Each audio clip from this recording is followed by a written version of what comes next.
Alright YouTube, how's it going? Buster here, Buster's Bass Guitars. Easter Sunday today, happy Easter everybody. Just no a cup of tea, beans and all. The kids have all been round getting their Easter eggs and stuff and doing an Easter egg hunt.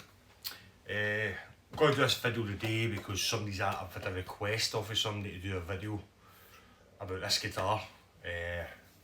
So rather than just doing a video and sending it to who's asked me to do it, I'll do the video, post it on YouTube and send it to them, so it kind of kills two birds with one stone. I kind of touched on it, one of my first ever videos that I did, but I've been asked to talk about this guitar. I'll do a video about this guitar for somebody else, so I just thought I'd do YouTube videos, I says. Right, so this is what we've got here, is a Kingdom Empire series bass. It's a nice guitar, PG configuration. You can see the pickups are offset at an angle to the bridge and neck. It's got rosewood fretboard, Canadian rock maple neck, I think it said.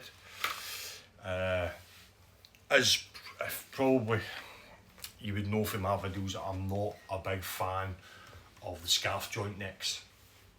I had a really bad experience with one with that. I've said it before, I'll tell you the story again. I had one of my first basses that I ever had was an Aria Pro 2 Maddox, which I've done a video on. It's the guitar I'll never get rid of, ever. No matter the amount of money somebody else, I would never get rid of it. The first ever bass that I ever paid for myself. Growing up, my parents didn't really have a lot of money for stuff like that anyway, for like basses, so I had to save up and get it myself. So it's quite sentimental. Ugly colour of yellow, as you can see, custard yellow. And the story behind that was I went to a guitar store in Glasgow called the Guitar Store, funnily enough. It was owned by a kind of pawnbroker thing next to it. It was called Victor Morris, same company. I went and then I bought a Westfield P-Bass and then I brought it home. P-Bass amp, the whole lot. Learning at that time, just starting to learn, and the first fret fell out. Now I've obviously saved up a lot of money to buy that bass, so I was a bit disappointed. So when I went back in, gave them the bass back and said to them, look, obviously the first frets fell out. And they said, oh well, I'll just replace it. I said, I don't really want the same guitar if it's going to happen again. So I end up, there was the Aria Pro 2 was in the shop, so I ended up getting that, and I've had it ever since. And I got that, must have been 1996, I think I got that. And then a year later, I ended up buying a black one, I think. Was it a blue one? I think it was a black one, because I liked it. But I had it up against the amp and it failed. The headstock came clean off, and it broke right on the scarf joint. It was flapping about, the only thing that was holding it on was the fretboard. So I've always had a thing about scarf joint necks, because they're really weak at the point there. They're weak there. You get them like Gibsons. Gibsons are, they've not got a scarf joint, I don't think. How they're made is they've got one piece of wood and they cut it at a 45-degree angle, then flip the wood over, and that's how you get that shape. So it's very weak there. But scarf joints are always weak at the scarf joint, obviously. So I'm a big fan of scarf joint necks. I would have liked this guitar a lot better if the neck was more like a Fender neck. Hence why it doesn't need a string tree, because the break point is right at the nut. Whereas with a P-Bass, you need to get the break point right, you need to have a string tree to push it down. This, when I bought it, originally had a Fender high mast bridge on it. I've took it off and replaced it, but this is a Fender bridge that I had lying about, so I've put the Fender bridge back on it because I wanted a high mast bridge, because I don't play this that often. So I put it on the bass that I play the most, which is my black P bass by Jim Deacon. So it's got the Fender high mast bridge on it now. This is one of my favourite guitars, this one. So, but I bought this this bass because I've seen them and I like the look of it, because I like the Aerodyne basses, and by Fender, they don't do a Squier version, which they should do, and it's got the white binding, black. You should normally get a black painted neck, black headstock, and I seen this and I liked it, but I don't like it enough that I would play it all the time. What I've also done is I've changed the knobs, just done it literally there 2 seconds ago. It came with silver knobs on it. I changed them to black. I thought it looked a bit better. I just wanted it so all you basically see when you look at the guitar is the jack, the input, bridge, machine heads. That's it. The rest is all. It kind of looks better. It's got diamond inlays on it as well. This. The strange thing about this as well, if you look at where the neck pocket is, it's actually a V shape in the neck pocket, which is quite unusual. I don't know the reason for that, and the neck actually comes in quite far into the body, so it's not like a Fender when you've only maybe got about 10-15mm after the screw, where the screws go in. This goes further past. Scale wise, I think it's the same scale as a Fender. Just the way they've designed it is, I don't know. So I've got Johnny Brooks strings on this. Pickups are really nice output on these, really nice. This is the tone, up here's the tone, and then you've got the master volume for each pickup. So that's the bridge. And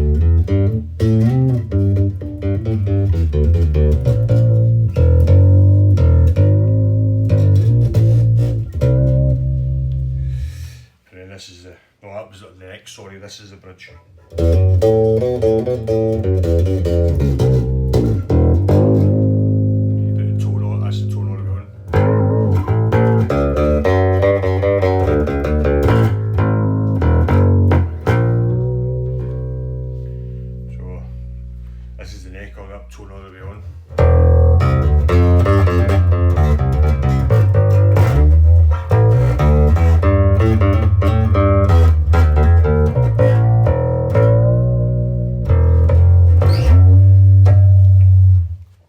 So I don't know much about Kingdom.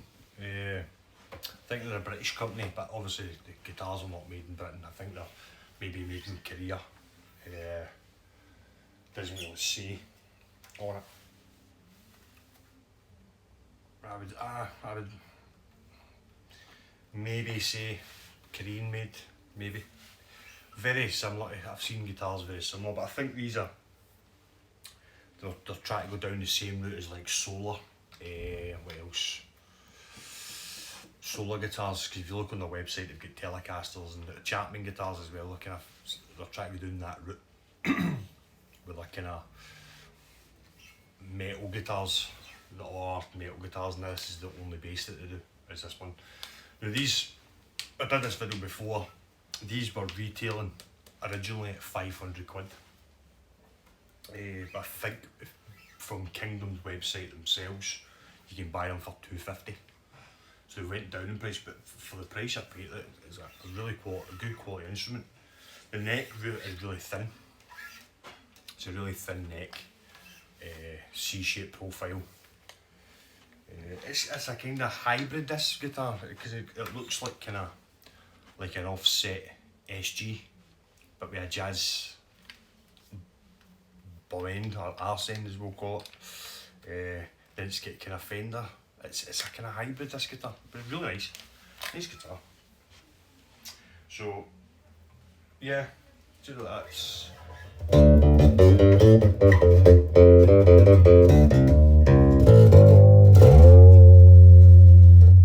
You can play anything on this, but obviously it's more like a kind of metal guitar, so but I was playing, just before I did this video, was playing kind of Duff stuff on it, as my sign says, Duff stuff. So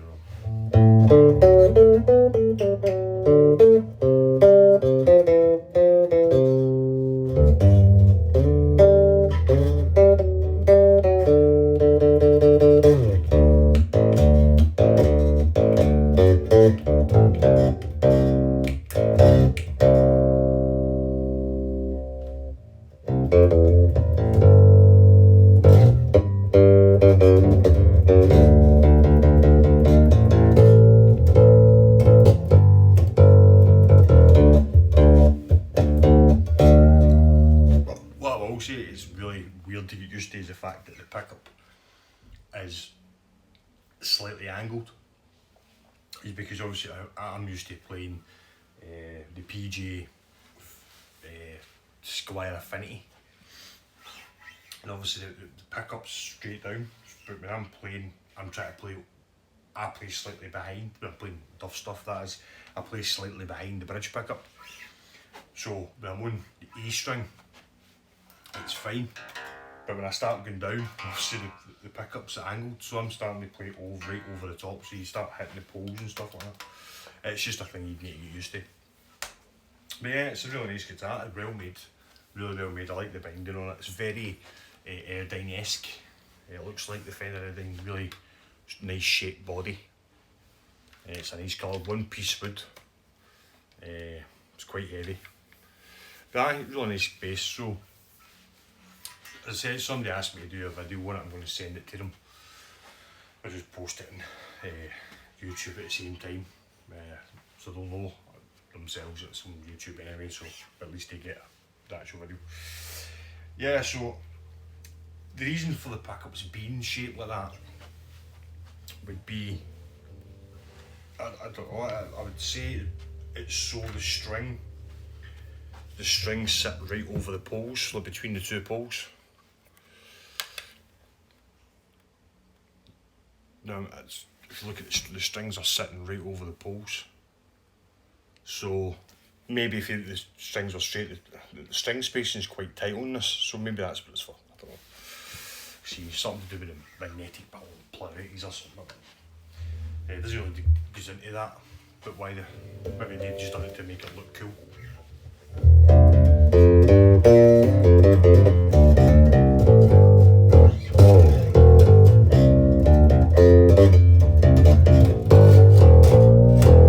It's definitely one of the basses it's for, like metal. You could see like a metal band, a bass player in a metal band playing this.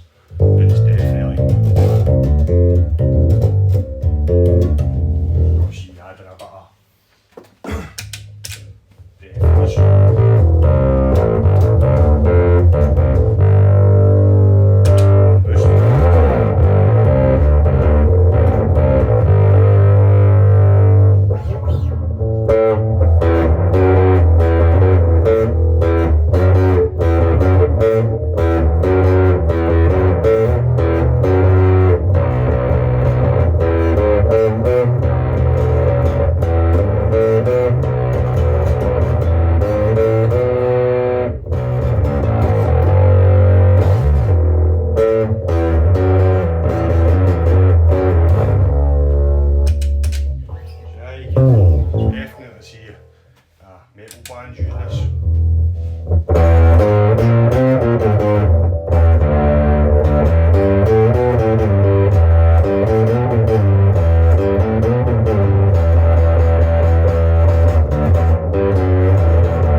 Really nice bass.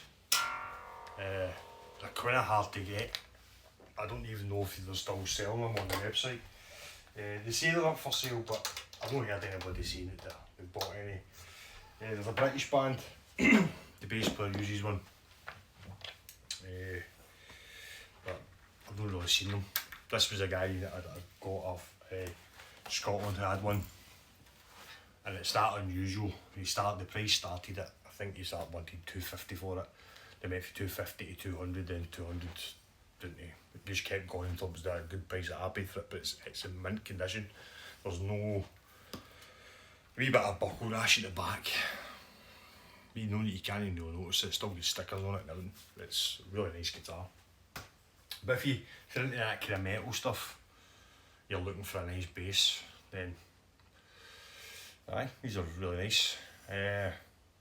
I'm not actively looking to sell this, but if I was, I'd probably be wanting about $250 for it. Even though you can buy one online for $250, but I'd be wanting about $250 for this. I wouldn't take any less than that for it. It's a £500 guitar. And if on the website, I'm sure it says the B stock on the website.